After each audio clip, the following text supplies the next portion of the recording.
भाजपा का प्रदेश प्रवक्ता है आज की तारीख में, उसका पूरे हलके में बहुत अच्छा माहौल चल रहा है इस वक्त। और मैं ये दावे से कह सकता हूँ कि अगर बीजेपी ने उसको टिकट दिया तो 100% ये सीट बीजेपी को जाएगी। चलो, अगर एक बिरादरी है, 35 बिरादरी चाहती हैं हरियाणा के अंदर कि बीजेपी की सरकार बने, एक बिरादरी चाहती है कि वो कांग्रेस की सरकार बने। ये कहा जाता था कि भाई नौकरी चाहिए तो फला कास्ट की औरत के पेट से पैदा होकर आ जाए, वो व्यवस्था खत्म की है बीजेपी ने।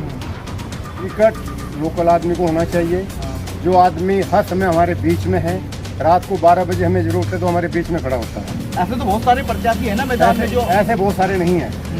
कौन कौन है? ऐसा यहाँ पर एक ही प्रत्याशी है बीजेपी की तरफ से, मैं कह सकता हूँ। लगाव ये है कि दुख सुख में खड़े रहता है, वो जाति पाति नहीं देखता, हर गरीब को प्रश्न होता है, पढ़े लिखे है, नया जोश है, नया युवा। 90 के बाद अगर यहाँ हमारे पैसा उद्धार होगा तो ये कर सके, इसके बगैर यहाँ जीत भी नहीं है और हमारा उद्धार भी नहीं है।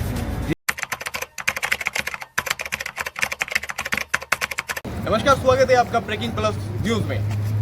विधानसभा के चुनाव का आगाज हो चुका है और ऐसे में जितने भी राजनीतिक दल है तमाम तरीके जो है तैयारियां कर रहे हैं। और इस बीच में आज हम समालका विधानसभा के बीच में पहुंचे हैं। यहाँ के लोगों से जानेंगे कि आखिर यहाँ पर जो मतदान होगा 1 तारीख को, जो मतदान होगा आखिर किन मुद्दों को लेकर के होगा, और जो यहाँ से टिकट होने वाले हैं वो भी किन को टिकट होना चाहिए और किन मुद्दों को लेकर यहाँ पर टिकट होगा। तमाम लोगों से बातचीत करेंगे। हमारे साथ में समालका की जनता है, इनसे जानेंगे कि आखिर जब क्या नाम है आपका?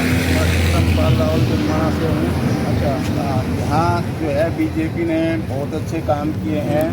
व्यवस्था को मनोरला उधर है 37 गांव में, जो रावलों के 27 गांव हैं। हम चाहते हैं कि यहाँ से विदु रावल जी को टिकट मिले, ताकि नलवा साहब के बाद हमारे यहाँ कोई नेता नहीं हुआ।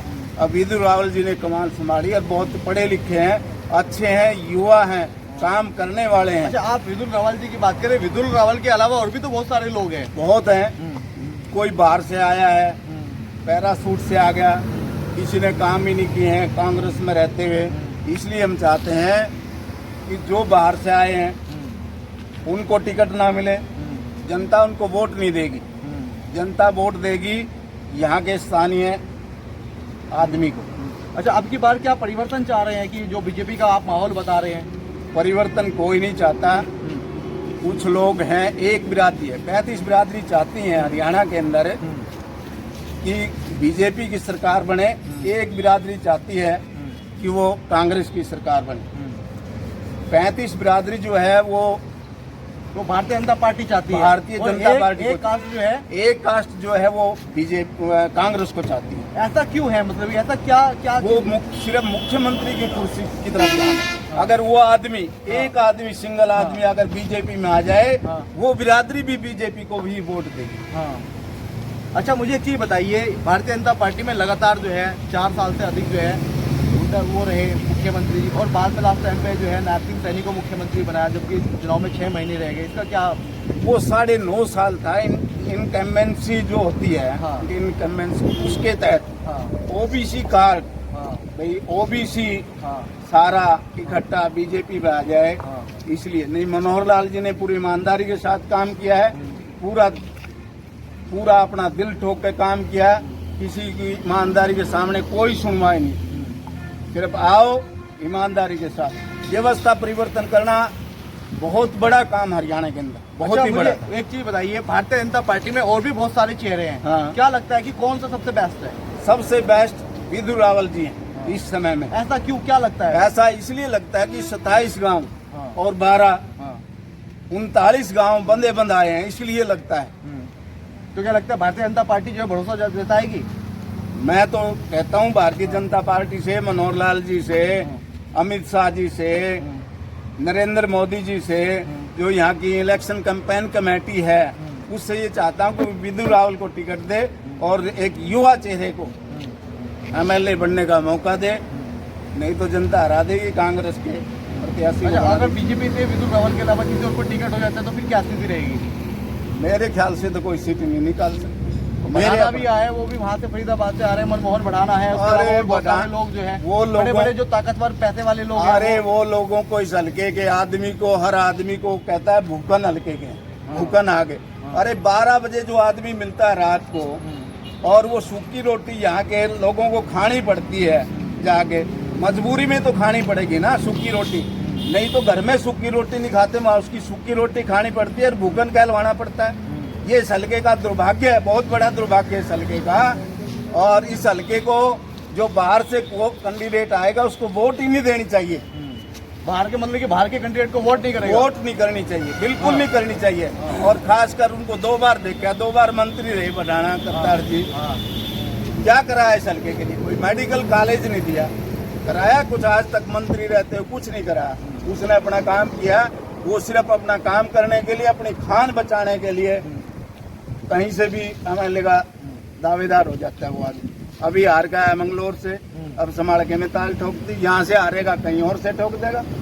उसने तो पैसे के बल पर राजनीति करनी है, पैसे के बल पर, पैसे के सिवाय कोई बल नहीं है उसके पास कि राजनीति का उसने कोई काम करा हो। तो ये मैंने उसकी जनसभा में भी, आपके कांग्रेस के विधायक भी यहाँ पर जो है लगातार 10 साल से है ना? हाँ कांग्रेस, तो क्या लगता है उनको कोई विकास कार्य नहीं कर पाएगा? अरे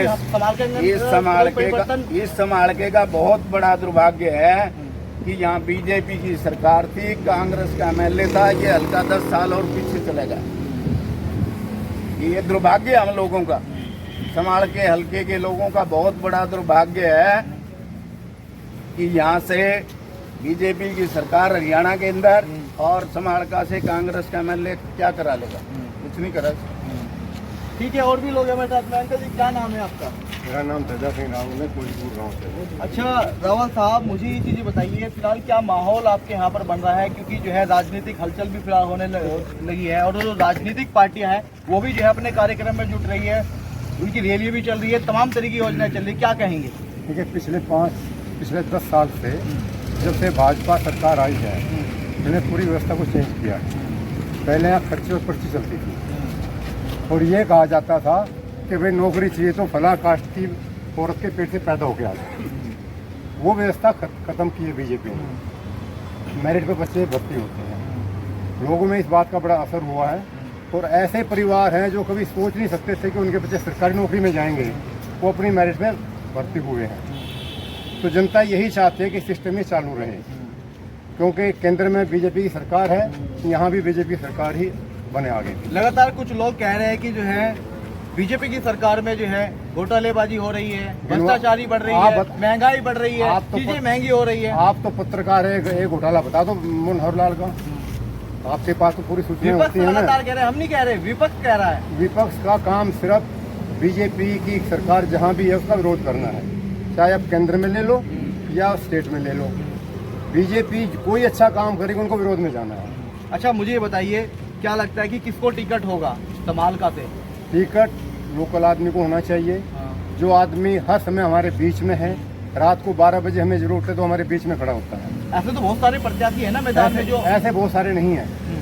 कौन कौन है? ऐसा यहाँ पर एक ही प्रत्याशी है बीजेपी की तरफ से, मैं कह सकता हूँ, जो पिछले लगभग 10 साल से जब भी किसी वक्त जरूरत पड़ती है लोगों को, समाज को, वो आपके बीच में खड़ा मिलता है, बगैर किसी पद पर रहते हुए जनता की हर समस्या को बड़े जोर शोर से उठाता है हर लेवल के ऊपर और लोगों की हेल्प करता है। और उसका नाम है विधु रावल। पढ़ा लिखा आदमी है और भाजपा का प्रदेश प्रवक्ता है आज की तारीख में।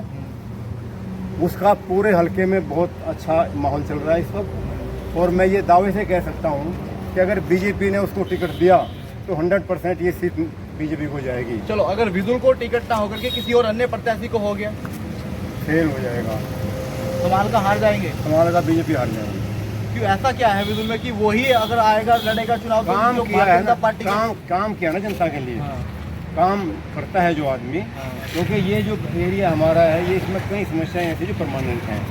आप जमुना के एरिया का ले लीजिए, जैसे हमारे अभी भाई साहब ने बताया था आपको कि 27 गांव रावलों के 12 गांव आ गए हैं। सारे के सारे हमारे गांव जमुना के किनारे बसे हुए हैं। हमारी कुछ समस्याएं ऐसी हैं, उदाहरण के तौर पर यूपी उत्तर प्रदेश के किसानों के साथ में हमारा ज़मीन पर झगड़ा चलता है, उसमें विधु रावल हमारी मदद कर रहे हैं। बहुत ऊपर लेवल तक ये बात उठाई है कि जो हमारी ज़मीन है जो कट जाने के बाद में सरकार की चली जाती है, उसको किसानों के इनाम करवाए जाए।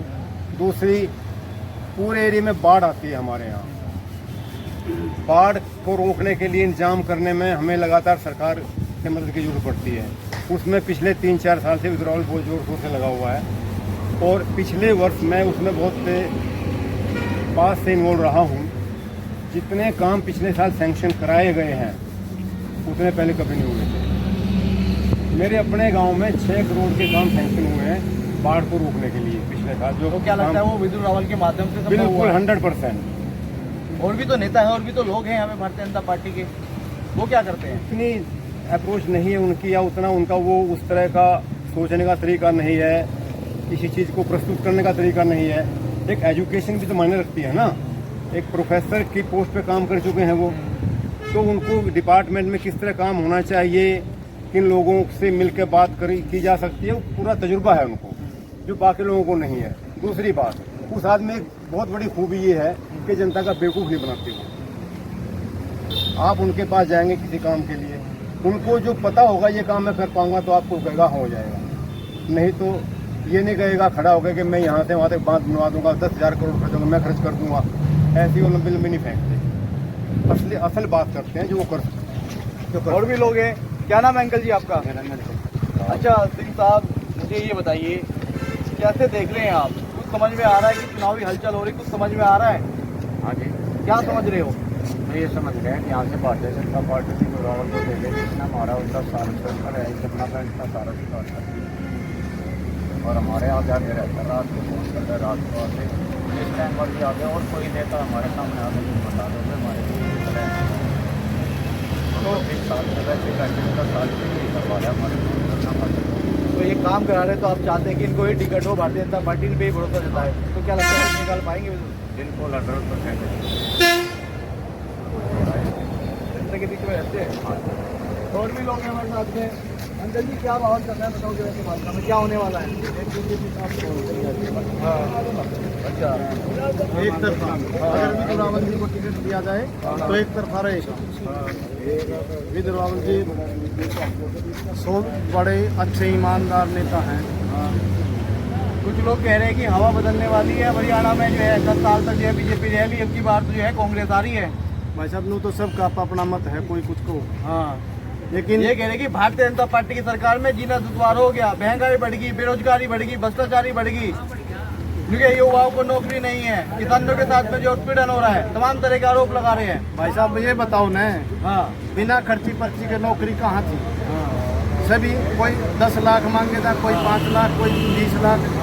गरीब आदमी के बच्चे तो मैं लगे नहीं थे, जो पैसे वाला था वही लगे था। अब क्या है, अब जो गरीब का बच्चा है वो भी पढ़ने लग गया, उसको बगैर खर्ची पर्ची के जो मेरिट के हिसाब से उसको नौकरी मिल रही है, तो इससे बढ़िया क्या होगा? हमें तो एक चीज़ चाहिए, शिक्षा और रोजगार। मेन 2 मुद्दे हैं, 2 भी बीजेपी दे रही है, और क्या चाहिए? लेकिन अभी जो लोकसभा का रिजल्ट आया है उसमें बराबर रहे हैं। हाँ। 5 जो है 10 लोकसभा में से 5 भारतीय जनता पार्टी के पास में गई है और 5 सीटें जो है कांग्रेस के पास में गई है। तो ऐसे में क्या लग रहा है? ये तो पब्लिक का अपना अपना रुझान है। किसी क्षेत्र में किसी विधायक ने काम नहीं किया होगा इस तरह का, तो उसको पब्लिक उससे नाराज हुई है। हमारे यहाँ तो कुछ काम होया ही नहीं है। ये भाई साहब विदुर रावल बगैर उसके किसी पद के, भाई MLA तो विपक्ष का है, हमारा दुर्भाग्य है ये। भाई वह अपोजिशन में जावा हमारी सीट, लेकिन अब की बार अगर पार्टी संज्ञान ले, भाई साहब को विदुर रावल जी को अगर टिकट दे तो बीजेपी की टिकट सीट पक्की है। नहीं, ऐसा क्या हो गया? सब लोग विदुर रावल कर रहे हैं, ऐसा क्या हो गया? क्या दे दिया विदुर रावल ने आपको? भाई साहब देवा कौन है? देख कौन रहे? जब एक भीड़ कोई भी काम पड़ेगा, मैं आपको बोलूँगा भाई साहब मैंने एक काम की जरूरत है, मेरा काम करिए, भले काम ना हो, आप खड़े तो हो गए, तो इससे अच्छा और क्या होगा? और काम हुए भी, बहुत काम हुए भी हैं। ये जमुना का जो भाई साहब ने बताया था, जमुना का ये ठोकर वाला काम है, तो सारे काम भाई साहब ने लग कर करवाए हैं। और कोई भी है, रोड बस है, बस कितनी कारकोलीगढ़ में कोई बस नहीं थी, वहाँ भी बस भाई साहब ने लगवाई है। समड़का से बापोली की बस थी, वो भाई साहब ने लगवाई है। तो काम बहुत कर रहे हैं, जैसा इनके बस की बात है वो कर रहे हैं, झूठ नहीं बोलते। जो काम किया है उसकी करने के लायक है तो उसके यहाँ भरेंगे, वरना मना कर देंगे। अच्छा मुझे ये बताइए, यहाँ का मतदाता जब 1 तारीख को वोट करेगा तो उसके जहन में क्या चल रहा होगा? क्या सोच के वोट करेगा? किन मुद्दों को देखते हुए वोट करेगा? के हरियाणा का विकास करने वाली मात्र एक बीजेपी सरकार है। पिछले 40 सालों में ये सरकार ऐसी आई कि बड़े बुढ़े युवाओं को ये कहते हैं बेटा पढ़ ले, तो बेटे को क्या देता वो कलेक्टर लगेंगे। अब वही बेटे था उन्होंने कहता हूँ हमने एक धरनी ना मैच लगानी, हम कलेक्टर में लगे पटवारी लगे। अभी मात्र 1.5 महीना पहले माजरी में एक गरीब लड़की SDM लगी, यहाँ सब से बड़ी जबरदस्त लहर है रिक्शा चलाने वाले की। तो ये कमाल है जी मनोहर लाल खट्टर जी का। उन्होंने जो नीति बनाई उनके मुताबिक गरीब जनता, मैं तो कहूँ 60% बीजेपी के पक्ष में है। और हमारा एक मकसद है कि हमारे समय क्या लगेगा, पिछले 15 साल दो बात क्या है कि यहाँ काम करने वाला मिलना कोई आ नहीं। तो अब इस भाई साहब के अंदर वो जज्बा है। 1992 के बाद यहाँ जो बस परिवहन नीति थी, हर एक गाँव में शहरी बिना उसके ही परेशान है, उस पर ने बड़ा ध्यान दिया। अच्छा, मुझे एक चीज़ बताइए, अभी एक मेरे से बात हो रही थी एक अंकल जी की, तो वो बता रहे थे कि जो है यहाँ पर जो है 35 बिरादरी कुछ और चाहती है और एक बिरादरी कुछ और चाहती है। वो क्या मतलब कि इस तरह का माहौल जो है यहाँ हरियाणा में बन रहा है, चल रहा है, क्या है उसके बारे में बताओ। वो बिरादरी मलाई खाने वाली बिरादरी है। उनका मकसद एक ही है कि हमारा एक अफसर 80 लड़कों को लगाए, और वो भी सिर्फ एक जाति का। हर कोई गरीब परिवार का बच्चा उनका नौकरी लगने के मैंने किसी मुख्यमंत्री MLA के पास गया, तो एक बात क्या है भाई, सुरागरी में तो पैदा होगा उस जाति का, जिस जाति का CM है वहाँ का नंबर नहीं आएगा। ये हमारा सौभाग्य है जी। ये सच्चाई है जो आप बता रहे हैं? हाँ, ये सच्चाई है जी। हमारे गाँव में जी कम से कम 82 बच्चे लगे बिना पैसे के लगे, और मैं 27 का प्रधान हूँ, अब आर्य समाज का प्रधान हूँ। और हम घूमते रहते हैं, भाई का भगा लगाओ ये है कि दुख सुख में खड़े रहता, वो जाति पाति नहीं देखता, हर गरीब को बराबर समझता है, पढ़ा लिखा है, नया जोश है, नया युवा। 90 के बाद अगर यहाँ हमारे पैसा उद्धार होगा तो ये कर सके, इसके बगैर यहाँ जीत भी नहीं है और हमारा उद्धार भी नहीं है। जीत भी नहीं है, उद्धार भी नहीं है। कुछ और भी लोग हैं, उनसे बातचीत करेंगे। क्या फोन में क्या देख रहे हो? वीडियो बना रहे थे हम। अच्छा, किसकी? मेरी वीडियो बना रहे थे? तो वो वीडियो तो मिल जाएगी चैनल पे, देख लेना आप जो है। अच्छा, ये बताइए, अभी आप देख रहे थे वीडियो बना रहे थे, क्या लग रहा है? इस हल्के का विकास के लिए जुड़ाव नहीं कर सकता है। ये बड़े बड़े व्यक्ति हैं, हल्के में जहाँ भी कोई बंदा काम के लिए आता है उसकी पहुँचते हैं, हर टाइम मौके पर मौजूद रहते हैं। अगर भारतीय जनता पार्टी ने टिकट ना दिया तो इस हल्के का दुर्भाग्य होगा। और ये बीजेपी का बहुत ही बेस्ट सर्विस करता है, इसको टिकट मिलना चाहिए सारी। लेकिन और भी तो लोग हैं ना, वो भी तो मांग कर रहे हैं कि टिकट हमें तो बहुत सारे लोग मांग कर रहे थे। मांग कर रहे हैं, उनको सभी हल्का पार्टी ने देख लिया है, उनके पीछे कोई जन आधार नहीं है, वो अपने अपने में बड़े बच्चे उनका जन आधार नहीं है। तो आप देख सकते हैं कि धमाल का विधानसभा में मौजूद था, यहाँ के लोगों से बातचीत की, जनता से बातचीत की, इनके मन को टटोलने की कोशिश की। हालांकि अभी जो है टिकट फाइनल नहीं हुआ है, टिकट किसका होगा इसको लेकर भी जो है अभी हलचल है। अब देखने वाली बात होगी कि आखिर जो है किस पार्टी से किसको टिकट हुआ। कैमरा पर्सन देव के साथ उत्तराखंड उत्तर प्रदेश।